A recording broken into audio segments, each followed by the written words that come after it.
Alright guys, welcome back to the most amazing gaming channel in the world. Today we are going to be going over part 2 of the physical power item guide. I know I didn't really change a bunch, keeping it going on from the last video, but I am basically cutting this. As you can see though, when we first started it was, I believe, purple. It's now orange, and it's just a really cool skin. I love this skin. I will probably want to buy it. As you can see, it just switched to yellow as well. And then just to show you guys a little bit of his abilities. If you use your 4, they all turn yellow. It's pretty cool. It's pretty cool. I'm not gonna lie. Alright, anyways, that's not what you came here for. So welcome back to the most amazing gaming channel in the world. Today we're going to be going over the season, or the second part of it. So let's move on. Rage, this is going to be very good for basically ADCs, people that are going to want to crit a lot. However, it's very, I would say, with the newest change to Wind Demon, which we'll cover in a second, is kind of less satisfactory. As long as you have some sort of RNG gods on your side, you should be fine. However, it just doesn't give you the physical power that others, other crit items give you. So if you really want to crit a lot, I could see this going on with ADCs, people with high attack speed, but not a lot of crit. This will be very helpful for you. Shifter Shield. This is a very extremely good item. It is a little expensive. I do hate going over things like this because at times I would sit there and go, you know, this probably would have been better on so-and-so build a month and a half ago. Shifter Shield is going to be very good on someone, for example, Thor. It gives you 40 physical power and 20 physical and magical protections. Now, while you're over 50% health, you gain 20 physical power. This is extremely good, especially for someone like Thor, which needs to do a lot of power. However, as soon as you drop under 50% health, you gain 20 physical and magical protections. That means you ult in with 51% health. You land and start doing 60 physical power. As soon as you drop below 50%, because someone basic attacks you, you now gain and have 40 physical and magical protections. This is an extremely good item, but it's going to be situational depending on the god. You just got to kind of learn the gods and then learn kind of what's good from there. Jotun Draft is going to be very good. Almost essential in most assassins. I wouldn't say all, but there's a lot of assassins that benefit from this. The reason why is because you get the cooldown reduction, you get a little bit of physical pen, you get a little bit of mana, and you get 40 physical power. It's an all-around good item to pick up. I really like Jotuns, and most of the time, I pick it up on Neath too, because it gives you a little bit of everything. Transcendence is going to be good on your high mana gods. Loki is an example of this. I'm sorry I use Loki. I'm Diamond Loki. I'm kind of good with him, and I know what works and what is good. Also, Transcendence is also good though with this guy right here, Xbalanque, because as soon as you can start building stacks, you can continuously use your 1.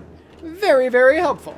So Transcendence is good for that, good for high mana people. Scott E is potentially one, depending on your playstyle. Transcendence could be picked up on Scott E. Jingwei, though, is also very good. Sometimes they're not even mana heavy, but they need a little bit of more oomph to their basic attacks. Jingwei is an example of that. Moving on down here, we have Void Shield. This is a good item, depending on who you are.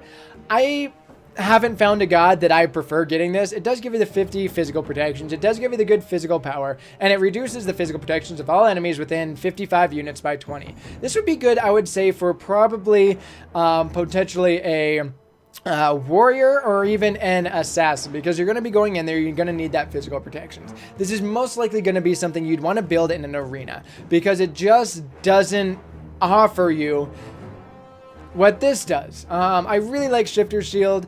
Void Shield, though, there just seems like it's lacking a little bit, unless you're in something like Arena, in which it's really going to help. Potentially Joust as well, but if you're going to be going in and getting hit, you're going to need that physical protection, so I'd most likely pick this up on an Assassin or a Warrior, not necessarily an ADC.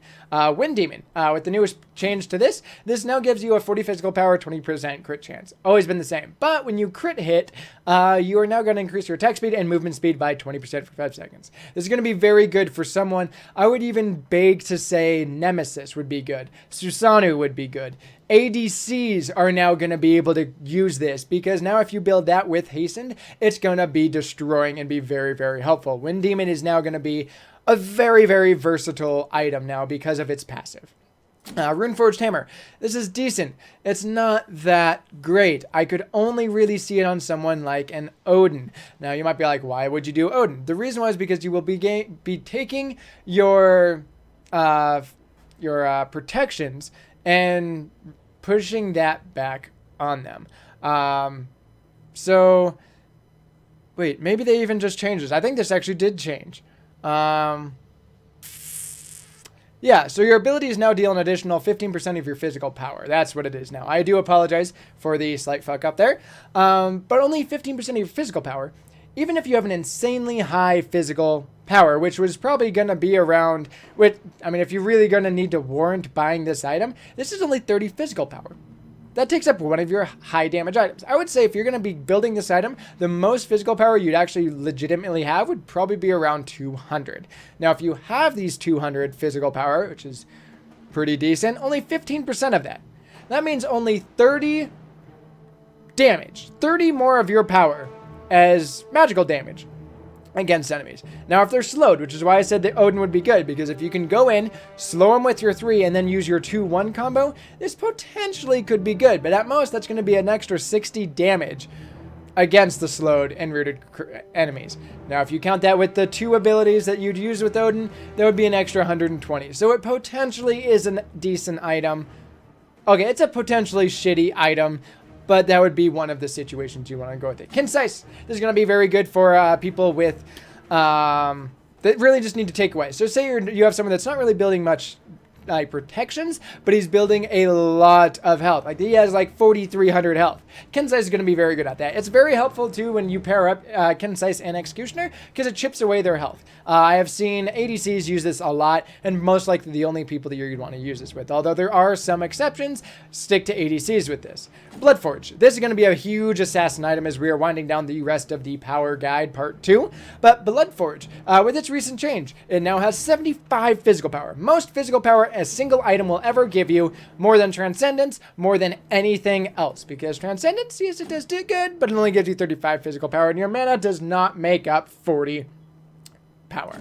So Bloodforge, very, very good. Not only does it give you the lifesteal, which it, I believe, has stayed the same, but now when you kill someone, you get a 20% movement speed, which allows you to get in or continue getting another kill or get out while giving you a shield.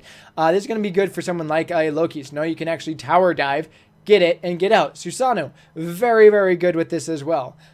So you basically it's going to be very good for mainly assassins, not much anything else, because you won't really need it for other items. Like an ADC I couldn't really see being used, but should most likely stick to assassins with this. Stonecut Sword, this is going to be for people. It is melee basic attacks only. I can't tell you how many fucking builds give me AIDS when I see my goddamn Artemis or my Medusa building Stonecut Sword. For fuck's sake, don't build this if you are a ranged basic attack physical god. Please. But it is very good for people that are going to be able to not go in and hit. Loki is an example of someone that would not be good. Someone that would be good at this. A Serkit. You're going to have to hit them more than once to most likely kill them. By sitting there and hitting them, it's going to give you their protections. Nemesis also. A very good option with this. This is going to be the gods that you are going to have to hit them more than once. Arachne. Also another example of this.